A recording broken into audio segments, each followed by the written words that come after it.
দেশের বিভিন্ন স্থানে সভা সমাবেশ মানববন্ধন সহ নানা ঘটনার আরো খবর থাকছে সৈয়দ সামিত আমাদের রিপোর্টে। টাঙ্গাইলের ভূঁইয়াপুর ফাজিল মাদ্রাসার অধ্যক্ষ আব্দুস সুবহানের বিরুদ্ধে অর্ধ কোটি টাকা আত্মসাতের অভিযোগে সংবাদ সম্মেলন করেছে শিক্ষক কর্মচারীরা। সেখানে সেই নির্বাচনে চুয়াডাঙ্গায় আওয়ামী লীগের দোসর কর্তৃক বিএনপি নেতা রফিকুল ইসলামকে কুপিয়ে হত্যার ঘটনায় জড়িতদের ফাঁসির দাবিতে মানববন্ধন করেছে এলাকাবাসী। বৈষম্য বিরোধী ছাত্র জনতা ও রেলওয়ে যাত্রীদের উদ্যোগে গাজীপুরে রেলওয়ে যাত্রী সুবিধা নিশ্চিত করার লক্ষ্যে ৬ দফা দাবিতে মানববন্ধন ও অবস্থান কর্মসূচি পালিত হয়েছে। সাংবাদিকদের দক্ষতা উন্নয়নে মেহেরপুরে পিবিআইয়ের ৩ দিনের প্রশিক্ষণ কার্যক্রম শুরু হয়েছে। পটুয়াখালীর কলাপাড়ায় ডাকাতির চেষ্টার সময় মাকসুদ মজুমদার ও মনির হোসেন নামে ২ ডাকাতকে আটক করেছে পুলিশ।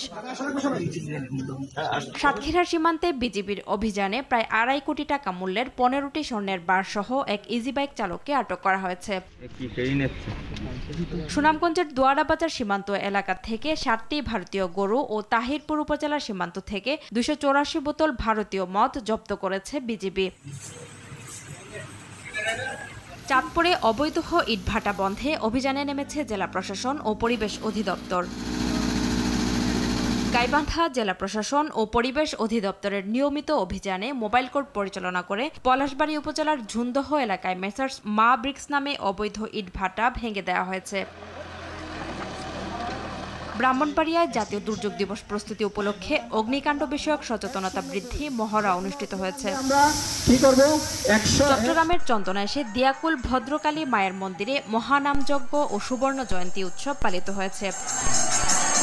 হবিগঞ্জ প্রেস ক্লাবে নাটাপের উদ্যোগে যক্ষ্মা প্রতিরোধে সাংবাদিকদের নিয়ে সেমিনার হয়েছে। সেমিনারে যক্ষ্মার ভয়াবহতা প্রতিরোধ ও গণসচেতনতা বৃদ্ধিতে সাংবাদিকদের ভূমিকা নিয়ে আলোচনা হয়।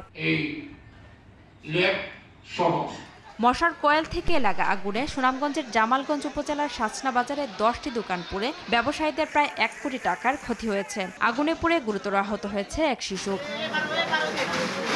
সৈয়দা সামিয়া তামান্না, RTV।